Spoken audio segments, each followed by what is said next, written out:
and welcome to the 7th season of Flash Forward. We're back.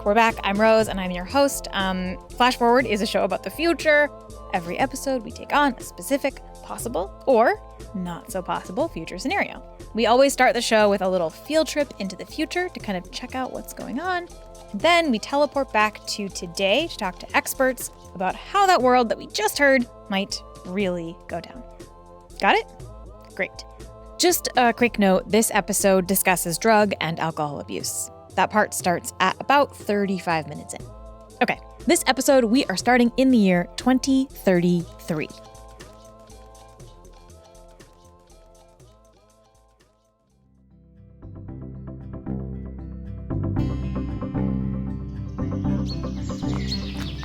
I can do more to keep myself safe in the outdoors.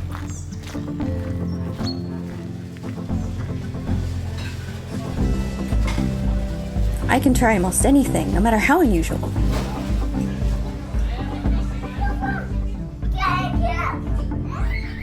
I can worry less when my kids are out of sight.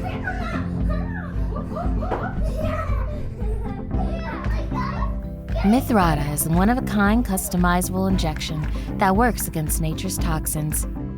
From snake venom to arsenic, Mithrada puts you in control.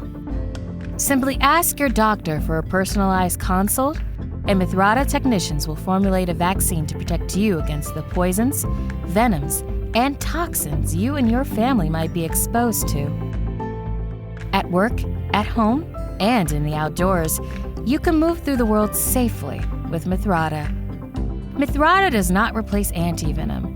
Do not intentionally ingest the chemicals affected by Mithrada, as your body may not be able to process certain doses. Even if you're taking Mithrada, if you are exposed to high levels of toxins, seek immediate medical treatment. Do not take if you are allergic to Mithrada. Side effects can include dry mouth, constipation, drowsiness, hallucinations, and death. Talk to your doctor if you experience any of these side effects. I can do almost anything, thanks to Mithrada. With Mithrada, nothing is off limits. Mithrada, do anything.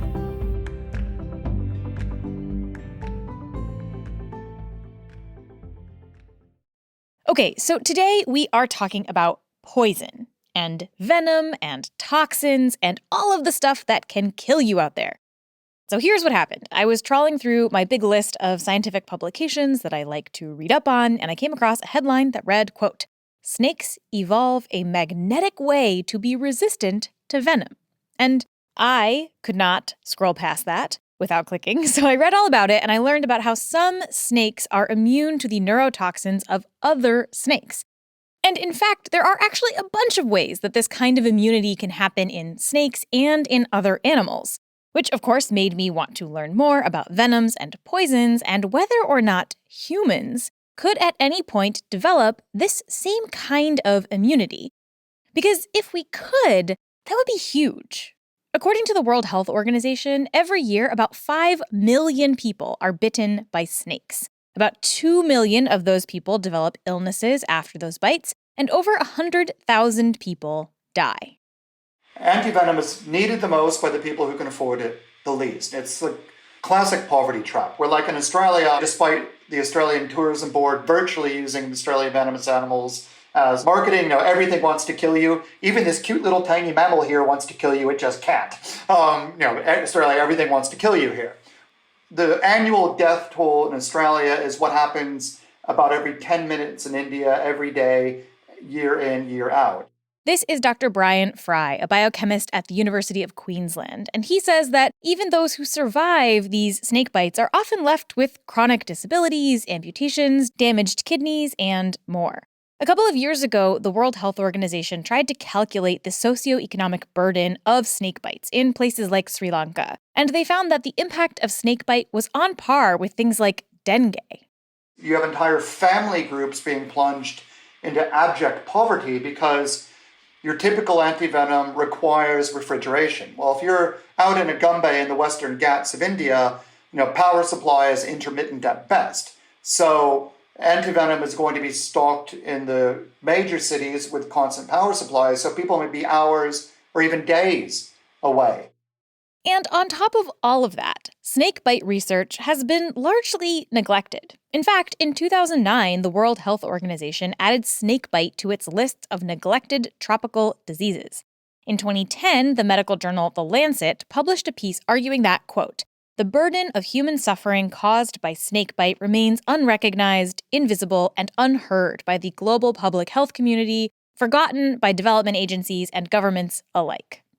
So if we could make humans immune to snake bites, if we could inoculate people against these toxic compounds, we could save a lot of lives. But is that even possible? To answer that, we first have to do some definitions. What is poison? What is venom? Are they both toxins? Like, what's going on here? It is all very confusing. And there are entire papers written about, like, what counts as venomous versus what counts as poisonous. This is Dr. Christy Wilcox. And I am a science writer now, reformed biologist who studied venom. A couple of years ago, Christy wrote a book called Venomous: How Earth's Deadliest Creatures Mastered Biochemistry. Poisons and venoms are both toxic substances. Poisons are usually the ones that can enter via your skin or ingestion or inhalation. So they are things that are passively sort of make their way into your body. Venoms are the ones that are introduced through a wound. And so whether that's the little teeny tiny microneedle of a jellyfish stinger or whether it's a big snake fang, the animal is really actively introducing it pretty much straight into your bloodstream. If you bite it and you die, it's poisonous. If it bites you and you die, it's venomous. Now, because nature loves to defy all of our efforts at categorizing and making rules, there are some weird in-between creatures. Like the blue-ringed octopus delivers tetrodotoxin by biting, so therefore it's a venomous animal. However, if you eat it, you'll absorb the tetrodotoxin, in which case it becomes a poisonous animal.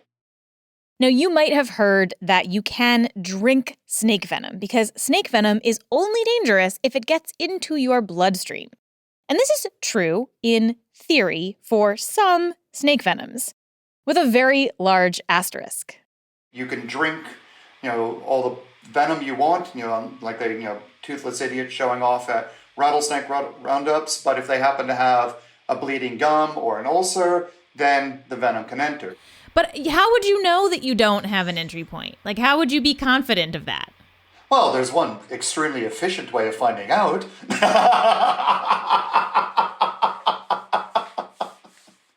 Listener, please, I beg of you, do not drink snake venom. It is just not worth it, okay? Great.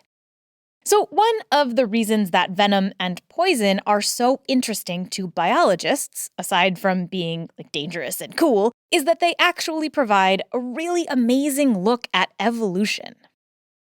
We tend to see what they call convergent evolution. So we see the same kinds of proteins or the same kinds of toxins being co-opted again and again and again because they do certain things that are very helpful. Like you might see ones that affect coagulation of the blood because if something can't coagulate its blood, it's going to bleed out and then you're going to have a meal that works really well. Or you might see something that, affects nerves because you stop somebody's nerves from working and they're going to be paralyzed. Like there's nothing they can do.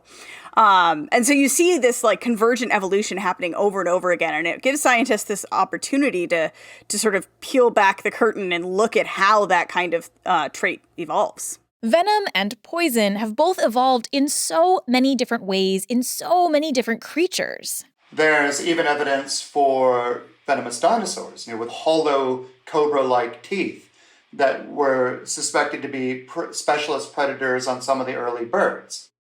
For what it's worth, not everybody is 100% in agreement about the venomous dinosaur theory, but that is a debate for another episode.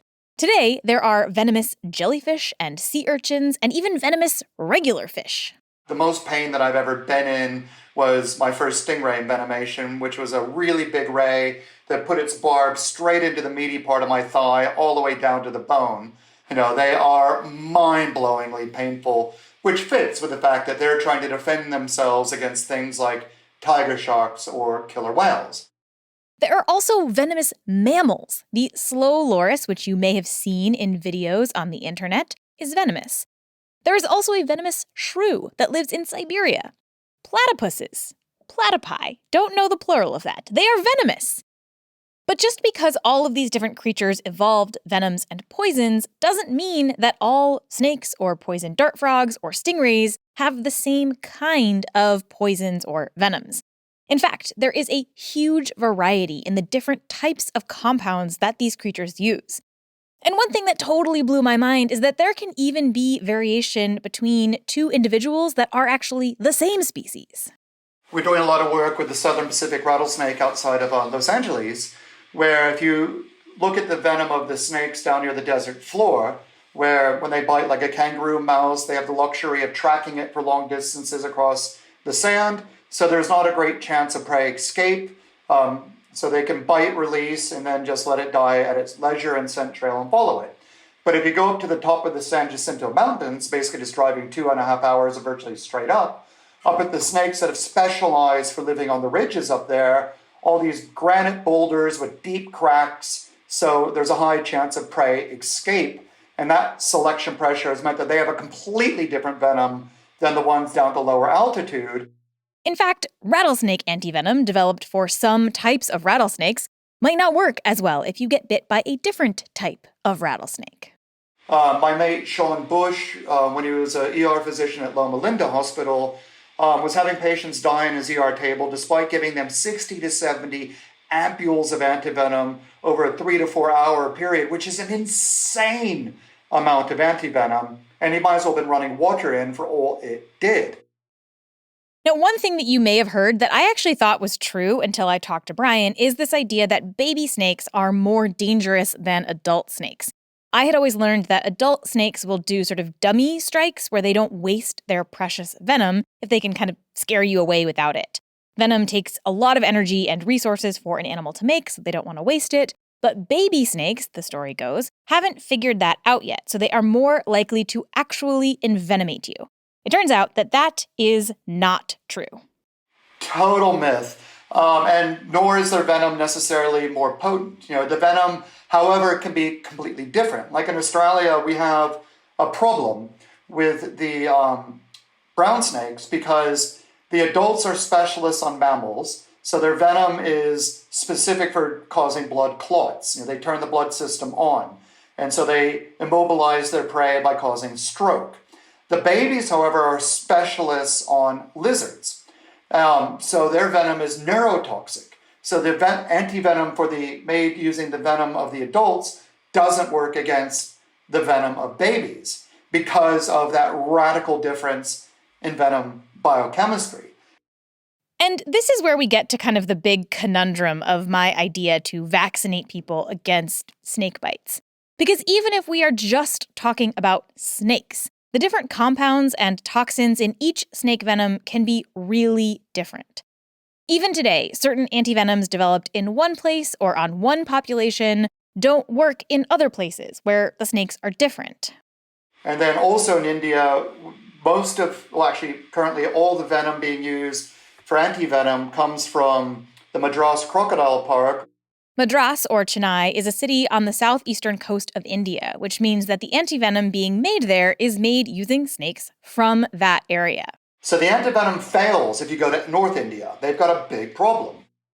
As of 2012, there was only one company producing antivenom in all of Africa, and it was located in South Africa. Particularly for this type of snake called a saw-scaled viper, that's arguably the most medically important snake in the world.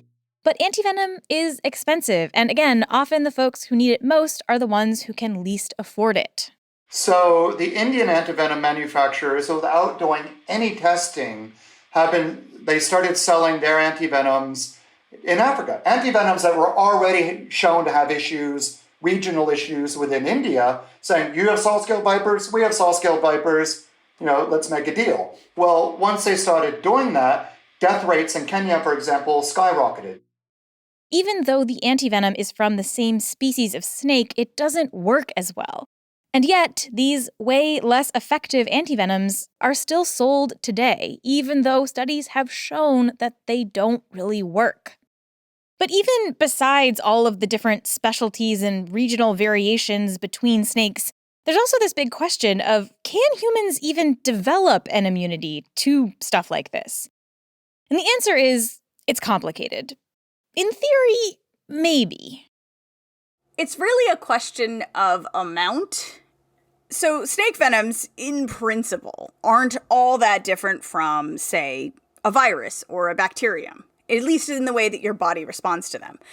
It sees these toxins as foreign material. It tries to develop antibodies to attack them. Theoretically, if you were being introduced to small amounts of snake venom constantly, all the time, could you build up enough circulating antibodies to withstand a larger dose of venom? Theoretically, yes. It's the same idea as a vaccine in that way. The intricacy of it, of course, is very, very much more complex and nuanced than that. And it is very, very difficult because these venoms, they aren't just one or two toxins like a vaccine is against one virus or two viruses, right? These are dozens, hundreds, sometimes thousands of different toxins. So you're talking about needing to have a lot of antibodies being produced against a wide variety of toxins. There are people out there who intentionally inject themselves with snake venom with this idea that they could develop some kind of resistance. But there is not a ton of good evidence that this works reliably. There is one guy who I've read about and who Brian mentioned who maybe did successfully do this. An absolute legend called Bill Haast, who was the owner of the Miami Serpentarium. He was milking and supplying snakes for research in the 50s through 70s and 80s. I remember going there and seeing him. He was amazing. He injected himself with venom because he had a dramatic occupational hazard where he built up resistance to venom, but he was working with snakes for which there was no anti-venom. So he had a legitimate reason. Bill lived to be 100 years old, and he is the guy that a lot of people point to as proof that this works. But in general, especially when it comes to hobbyist snake keepers who are doing this, it is just, not a good idea. He lived a long time despite the envenomations, but people point to him and say, look, he lived a long time because he was injecting venom. But if you look at the horses that are used for antivenom production, they have shorter lifespans than a horse that has not been regularly injected with venom. Venom is very hard on the body. Funny that. And again, even if this did work, it would probably only work on a very specific species or population that you used as your source venom. So you might be immune to rattlesnakes in the desert, but if you climb up the hill, no guarantees. Now, I had this other weird idea that I threw at Christy. What if biochemists and biologists got together and figured out how to give humans a special organ that could detect snake venom and generate antivenom in response? If we don't need our gallbladder, what if we replaced it with an antivenom organ? My instinctual answer is that it would be an issue of volume, because to have antivenom against all the possible snakes that could bite you, or all the, if you were trying to do it against all species of venomous snake, you would have so much needed to be sort of on demand and sitting in there. I'm trying to think if you had a living cell organ or something that where the cells were just designed to pump out these antibodies, I could see that happening. But then again, when you get bitten by, say, a cobra or something, we're talking not just a couple, a single little injection. Usually we're talking vials and vials, sometimes dozens of vials of antivenom. And so you would need a lot of volume. Really, if we wanted to make people immune, in air quotes there, to snake bites or other kinds of venoms and poisons, the key is to actually have antivenom and treatments available for everybody around the world, which is no small feat. For one thing, most of them require refrigeration, which not everybody has access to. Now, there are people working on this problem. Some people are trying to develop something like an EpiPen for snakebite. Even if it's just a bridge to care, even if it's just, you do the EpiPen and then you get your butt to the hospital. But the point is that if you had that for snakebite, you could get people through that 3 to 4 hours to the hospital, or those couple of days to get everything together to go to the hospital. And that would make it so that a lot more people would make it through a bite if they were able to actually have that Other people are working on a pill version of this idea. That's the dream, right? Is that, like, you could immediately inject yourself with something or take, swallow a pill or something that would neutralize the venom and you'd be totally fine. And there are some even weirder versions of this floating around out there. There's one group, I think in California, that is looking at trying to make basically plastic antibodies. So they make these nanoparticles out of different, like nanopolymers or whatever, out of different subunits of just like carbon-based subunits, but they're hydrocarbons, so they're essentially plastics. And they just have them build around toxins. And so then they act kind of like antibodies in that they bind toxins. And they did like a proof of concept of this with bee venom, with one of the main melodin, which is the main toxin in bee venom. And yeah, it worked. It saved mice lives. So my hopeful theory about how we could maybe make everybody immune to even just snake bites is maybe a little bit fanciful. But there are cases where humans have figured out ways around other kinds of toxic substances. And when we come back, we are going to talk about those cases and what it might mean for the idea of immunity in the future. Plus, a whole bunch of historical poisonings. But first, a quick break. Okay, so if we could be immune to snake bites and jellyfish stings and all of that stuff, it would definitely be good for humans. But what about the animals that have these defenses for a reason? Like, what if we no longer feared snakes or spiders or any of the other poisonous or venomous things out there? When I first emailed Christy about this, I thought that maybe it would be bad for these creatures. I mean, humans have occupied and destroyed so many environments. If we no longer feared being bitten or stung, would we feel even more brazen and just completely take over everything? Honestly, I don't think it would be that bad for them, if at all. One of the reasons that we have such a fascination with them, that we mess with them, that we interact with them, is because of their danger to us. Humans tend to be pretty, let's say proactive at getting rid of things that we see as a threat. And you have in some places, like in the southern U.S., you have these rattlesnake roundups where they go out once a year and try to kill as many rattlesnakes as they can because they are seen as a danger. They are seen as a harm. They are seen as something that is posing a problem to people. And so why not get rid of them? If we were immune, maybe we would just leave them alone. Which, by the way, is what most experts recommend anyway, because snakes did not develop venom for you. They do not want to bite you. They really don't want to be near you at all. People who see a venomous snake, they see a rattlesnake under their porch or whatever, they often, they want to, they have this urge to get rid of it or to harm it. And it just makes me sad. I wish that more people, maybe call someone to get it removed, but someone who isn't going to kill it because they really don't want to do anything to you. That's not their goal in life. You are a bigger problem for them and a waste of their venom that they had to work so hard to make, So yeah, that's just I wish everyone appreciated how absolutely incredible these animals really are. Okay, so we probably can't develop an immunity to all snake venom or all poison dart frog poison, etc., etc. But what about other forms of poisons or toxins that are not delivered by a living creature? I smell nothing. What you do not smell is called iocane powder. It is odorless, tasteless, dissolves instantly in liquid, and is among the more deadly poisons known to man. It's tasteless, it's odorless, so it's very good poison if you have that purpose. This is Dr. Karin Broberg, a geneticist at Karolinska Institute in Sweden. And the poison that she is talking about is not iocane powder. It's arsenic.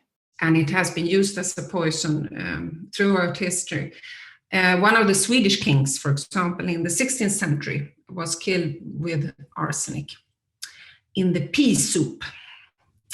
And they actually opened his grave in the 1950s just to prove if this was true. It had been a myth for a long time. And yes, they found high concentrations of arsenic in the remains of his skeleton.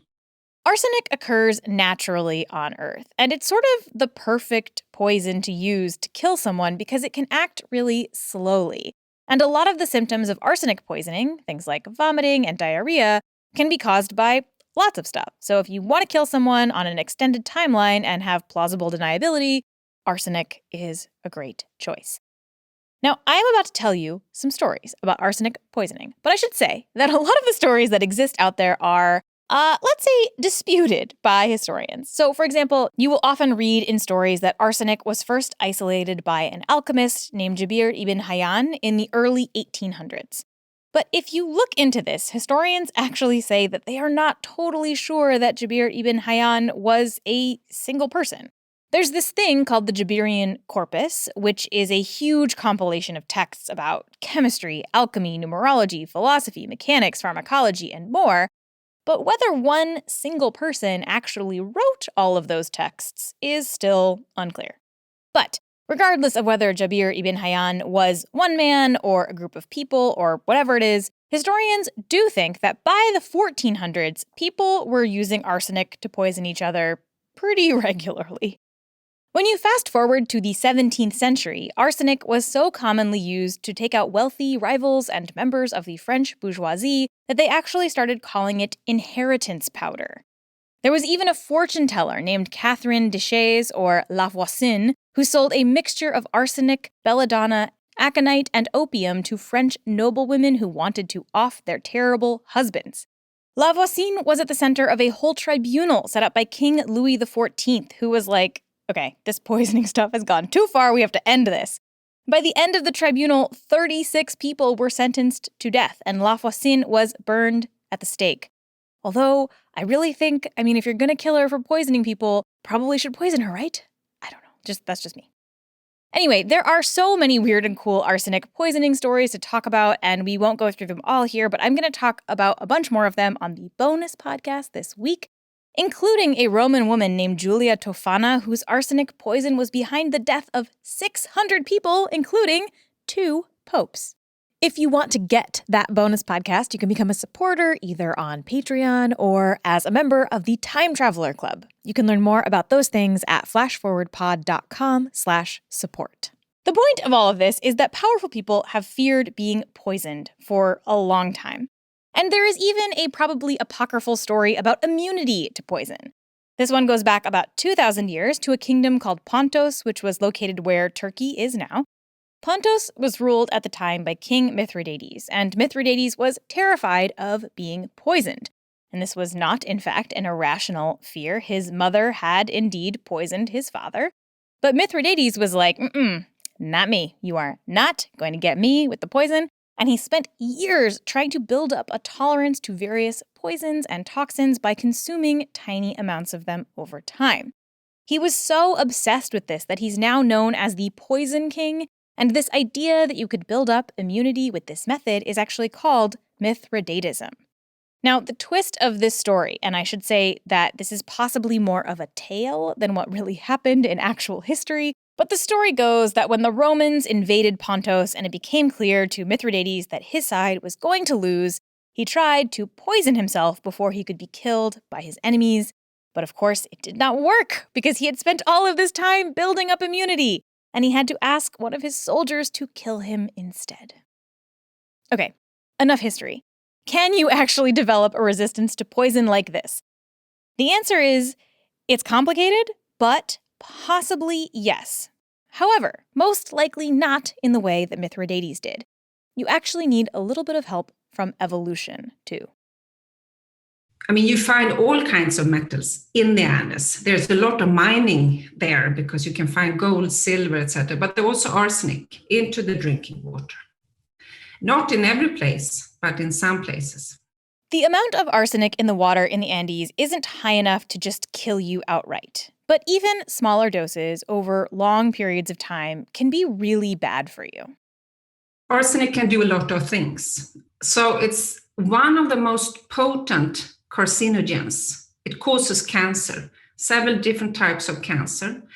But it also does a lot of other things. It can cause liver toxicity, damage the liver, and it has been associated with diabetes, cardiovascular disease. In children, if they are exposed early in life, you see increased mortality and increased lung disorders. The human body has a method to deal with toxins like arsenic. What it does is try to essentially shepherd the chemical through the body and out, either through urine or poop. And to do that, the body has to prevent the arsenic from binding to anything on its way through your system. And the way that our bodies try to do this, to shepherd this arsenic through without it binding to anything, is basically by sticking on 2 extra molecules. But there's sort of like a cruel catch to this method. If it gets 2 molecules, 2 so-called methyl groups, it goes faster through the body than 1. If it only gets 1 molecule, it gets much more toxic. It's sort of like those carnival games where the slot for the maximum prize is surrounded by game over slots. This is a two-edged sword, a double-edged sword. You want to get rid of it, but at the same time, you make it more toxic. And everybody's body has a different success rate at this game. You and I, for example, probably have a different rate of arsenic metabolism. But there is one group of people who is distinctly better at metabolizing arsenic. And that's people who live in the Andes Mountains. What Corinne and other scientists have found is that over thousands of years of evolution, these small, remote populations have become better and better at dealing with arsenic. And this is actually the first evidence of human adaptation to a toxic chemical ever found. It is not, however, the first species who they have discovered to develop an arsenic resistance. And this is super fascinating because Corinne also did a study looking at the evolution of this resistance across all kinds of species, from humans all the way down to algae. And what they found is that human tolerance to arsenic didn't come from some recent ancestor along the evolutionary tree the way that we usually imagine. So what we have shown is a phenomenon called transfer directly from bacteria to animals during evolution. So we have somehow incorporated the DNA from bacteria directly into our genome or into the animal genome. This is called horizontal gene transfer, and it's basically a way in which animals kind of grab something from the bacteria that they encounter. Like it's a little genetic buffet, right? I'll take a little bit of this, I'll take a little bit of that, and a little bit of arsenic resistance.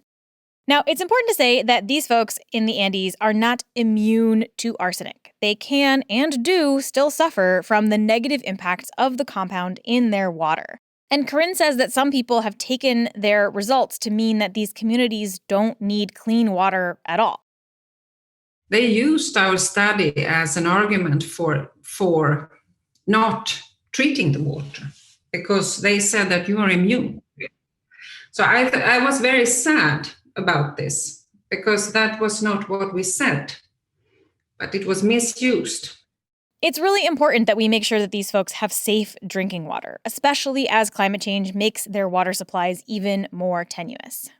Corinne's group also looked at the genetics at work here and identified a region of DNA that is probably responsible for conferring this resistance. And so I asked her, in the future, could we potentially use CRISPR to give everybody resistance to arsenic? And I thought that she would kind of laugh at me about this idea, but she did not. I think it's something that actually could happen within 20 years. It would be an advantage to have a genetic setup for certain environments, definitely. Could be to take some tough work that no one else wants to take, or actually to resist certain diseases or also air pollution or stress. I think people would be interested, just as interested they would be to get their hair back if they get bald there are many possibilities with CRISPR. So maybe in the future, we can use genetic editing to give ourselves a little bit of help managing this increasingly toxic world that we live in. It's not Mithridates eating tiny bits of poison, and it's not guys injecting themselves with snake venom, but it's probably a lot more effective than either of those things. Okay, so we've talked about venoms and poisons that come from things that you don't really want to deal with. Snakes, stingrays, arsenic, scary stuff. But there are also types of poison that many people partake in all the time. And when we come back, we are going to talk about the poisonous stuff that we eat and drink and smoke, and what it would be like to be immune to all of it. But first, a quick break. There's a phrase that gets used a lot when you talk about toxins and chemicals, and that's the dose makes the poison. There are lots of things that people consume every day that could be poisonous if you take too much. Pharmaceuticals are obviously one example. Nutmeg is poisonous if you eat a lot of it. Depending on how you think about them, a lot of mood-altering substances are poisons of a sort. Alcohol and many other drugs can kill you if you use too much. But if you just have a little bit, they can make people feel good. The dose makes the poison, right? Of course, sometimes it can be hard to stick to a moderate dose. But what if you could vaccinate people against addiction? What if you could come up with something that made people immune to drugs and alcohol entirely? It turns out this is something that researchers have actually tried. And if you look at the history of treatment for alcohol abuse disorders going back into the early 19th century, there's a lot of talk about science, but it is rarely tethered to a very clear understanding of the substance that is the problem or the body in which the substance creates a problem. This is Dr. Trish Travis, a cultural historian at the University of Florida. In her work, she looks at the history of recovery programs like Alcoholics Anonymous. And she says that actually the idea of a vaccination against alcohol or drugs is something that people have been talking about for a long time. That conversation really got started in the 1940s and 50s in the US when activists decided to start calling alcoholism a disease. The language of disease was used not necessarily because there had been new scientific advancements that allowed a disease mechanism to be identified, but because the proponents, the leaders of the modern alcoholism movement came from the public relations and journalism world. They had seen the extremely successful effects of the American Heart Association and campaigns against tuberculosis to raise awareness of those diseases and win sympathy for the people who were diagnosed with them. These folks realized that it was difficult to get funding to study alcohol in general, but the liquor industry was happy to fund research that distinguished alcoholism from normal drinking.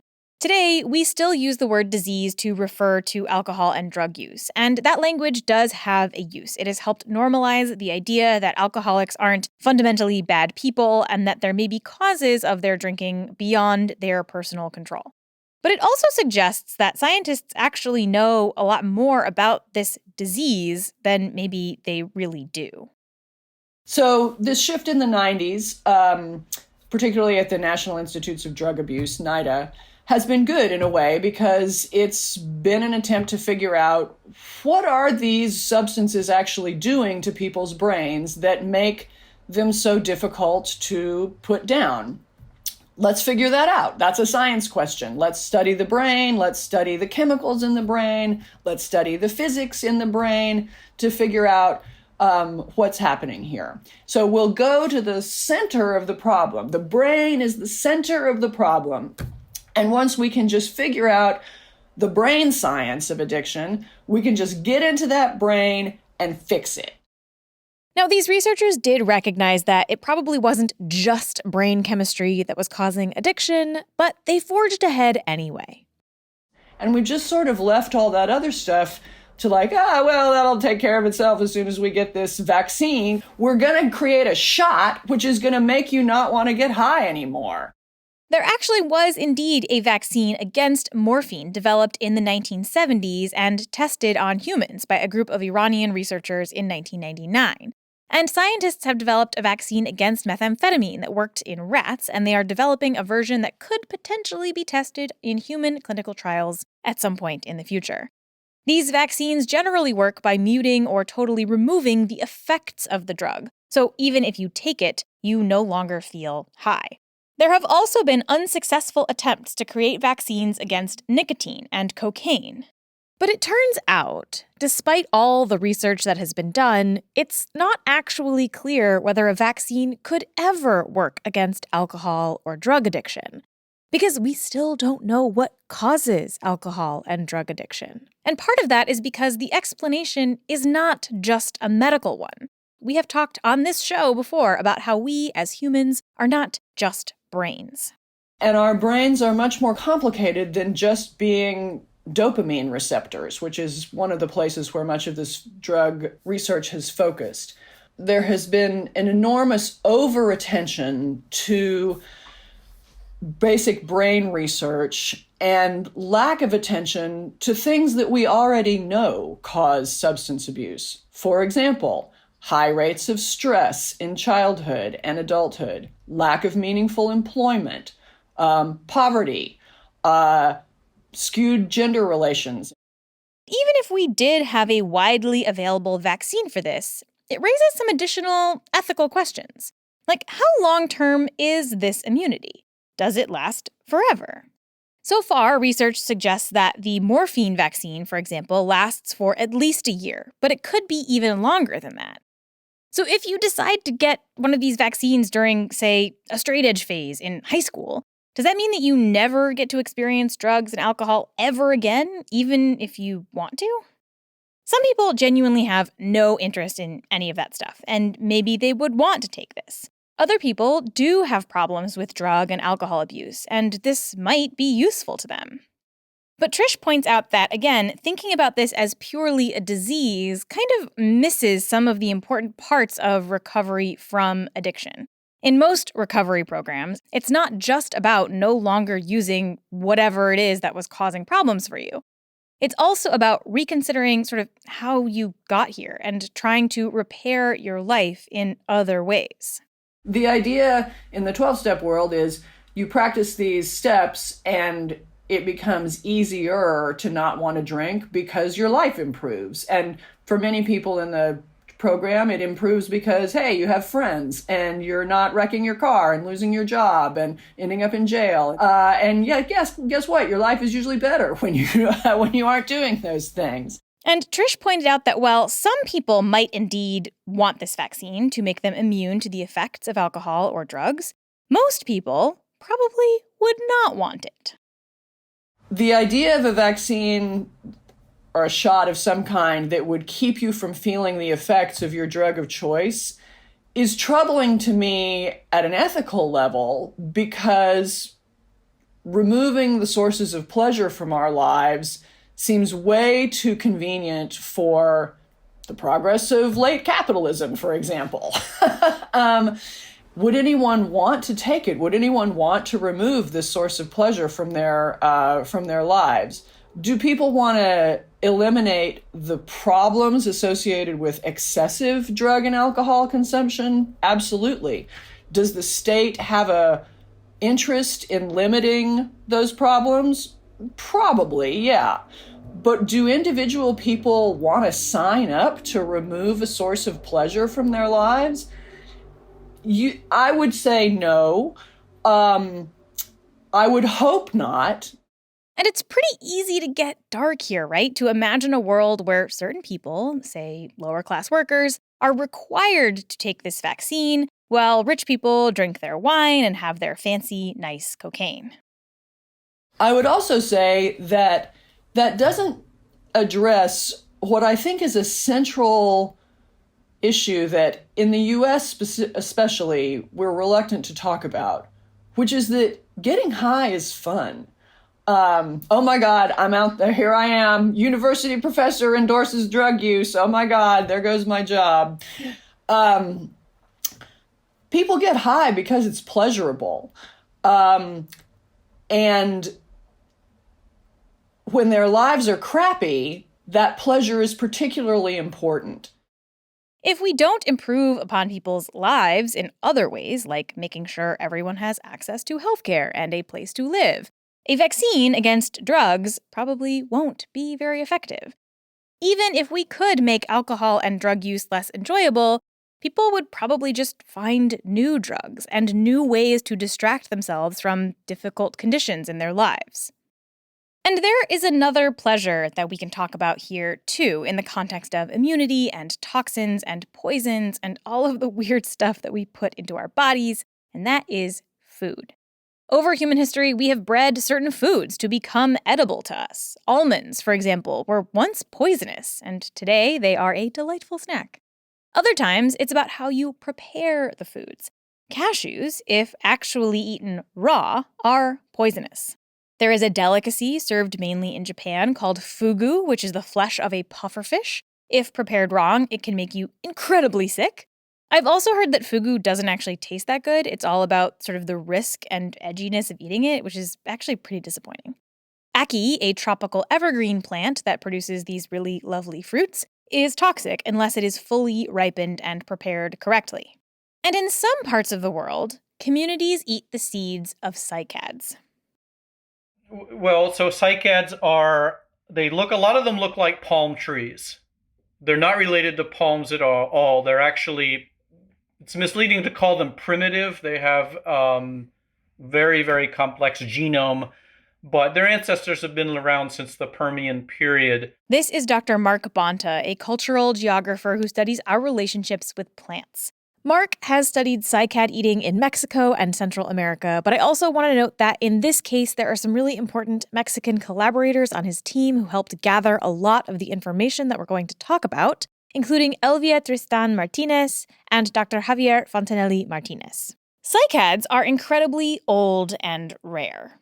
There's only about 350 species in the whole world in the tropics.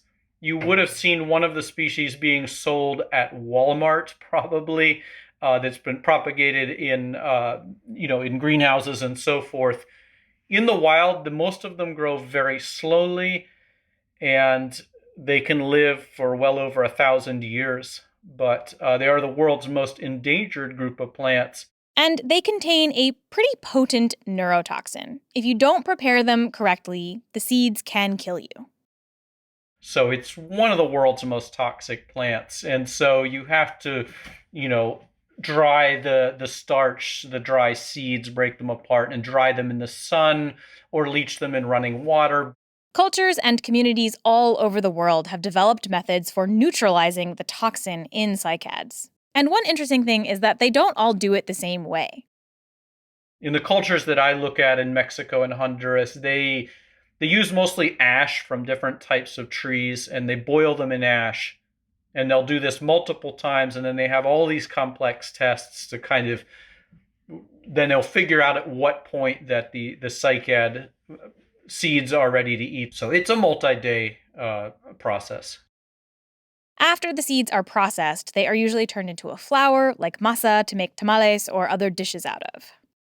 They're extremely filling, and so then you'd eat them with beans. You can fill the tamales with different things like meat or chickpeas or something, depending on who's doing it. And then they do make it delicious. They'll mix it with milk. They'll also, and make a drink, and that's very tasty. Eating cycads is risky, but it can be done safely, just like eating pufferfish in a fancy restaurant in Japan. But indigenous cultures around the world have been actively pushed away from this practice for a couple of reasons. First, cycads are, as Mark said, very rare. Cycads are already under extreme pressure from collectors that will go in and just pay people money to go in and wipe out populations and take them for themselves. The nursery trade, cycads can fetch, even some species over $10,000, $20,000 a plant. But it's also important to note that these communities don't need to cut down the cycads to eat them. They're usually just removing the seeds and leaves, which can be taken without killing the plant. The second reason is that in the 1980s, a theory gained prominence that eating cycads caused amyotrophic lateral sclerosis, or ALS, and Parkinsonism dementia complex, PDC. A lot of people kind of took that as true and never really looked back into it. There's a lot to say here, and I'm going to talk more about this debate on the bonus podcast this week, but Mark says that there are lots of reasons to be skeptical of this theory. He simply doesn't buy it. I've had people come up to me in conferences, collectors, and say, you need to tell people to stop eating cycads now. telling people to stop doing something they've been doing for like 10,000 years in some cases. And you might be wondering, like, Rose, why are we talking about eating a rare poisonous plant on an episode about immunity? Like, what are we doing here? Great question. And the reason that I wanted to talk about this particular plant, besides the fact that it is totally fascinating, is that there is kind of another sort of immunity that exists in the world. And that is knowledge. These communities have developed methods to make this toxic plant safe to eat over thousands of years. And that knowledge is itself a form of resistance, both literally and figuratively. The one thing I found is once people forget or lose the knowledge, it's gone. I started this episode wondering if we could somehow add some weird organ to ourselves to become immune to all of the ways that nature tries to kill us. What would it be like to move through the world without worrying about snakes or poison ivy or your rival trying to take you out with arsenic? But what I learned in reporting this is that humans have been slowly making this a reality for centuries. By learning how to handle certain plants and animals, by creating antivenoms and joining support groups and breeding new variants of plants. Immunity doesn't have to be a superorganism or CRISPR or a high-tech pill. It can also come in the form of information. So maybe the real immunity was the friends we made along the way.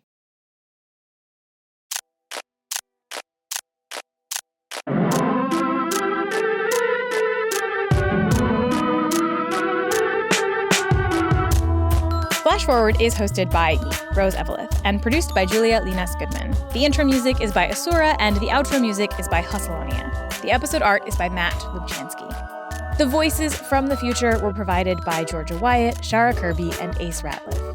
If you want to suggest a future that we should take on, you can send a note on Twitter, Facebook, or by email at info@flashforwardpod.com. We love hearing your ideas genuinely. Every time someone sends an idea, I get super happy. And if you think you have spotted one of the little references that I've hidden in this episode, you can email us there too, info@flashforwardpod.com. If you are right, I will send you something cool.